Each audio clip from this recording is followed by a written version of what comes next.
तर आज फायनली खूप दिवसांच्या प्रवासानंतर आई आणि काकी घरी येणार होत्या. तर त्यांच्या स्वागतासाठी मला थोडी ना थोडकी तयारी करायचीच होती अर्थात.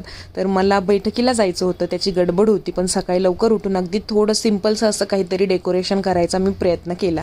त्यामध्ये माझ्या लेकीने देखील मला हातभार लावला.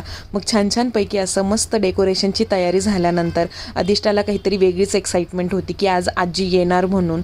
मग आम्ही छान अशी सजावट केली, काही फुलांची रांगोळी काढली, काही पाकळ्या अशा स्वागतासाठी टाकल्या आणि मग नंतर असं औक्षणाचं ताट करून पोळी आणि तुकडा असा मी ठेवून आम्ही जायला निघालो. का आदल्या दिवशी मला काही हार घ्यायला जमले नव्हते त्या दोघींना घालायला, म्हणून मग जाताच तिथे सोमनाथाचं मंदिर होतं, तिथे आम्हाला हार भेटला आणि तिथून आम्ही तो कलेक्ट करून मग पुढे जायला निघालो. मग आम्ही हायवेने चाललो होतो अगदी सकाळचंच. तर माझी लेक गाडीमध्ये आजी आजी करत एक्साइटमेंटमध्ये खूप आनंदी होत होती. मग आम्ही पोहोचलोच आणि आजीला बघताच माझ्या पाखराचा आनंद इतका काही गगनात मावेनासा झाला आणि आजीला देखील खूप आनंद झाला की एवढ्या दिवसानंतर नातीला भेटली म्हणून. तर मग त्या छानपैकी आल्यानंतर आम्ही त्यांचं औक्षण केलं, पोळी आणि तुकडा ओवाळून टाकला. छानपैकी औक्षण करून त्यांचे आशीर्वाद घेतले. एवढ्या प्रवासानंतर त्या आलेल्या होत्या घरी. अगदी खूप आनंद वाटला, छान वाटलं खूप दिवसानंतर त्यांना बघून घरी येऊन.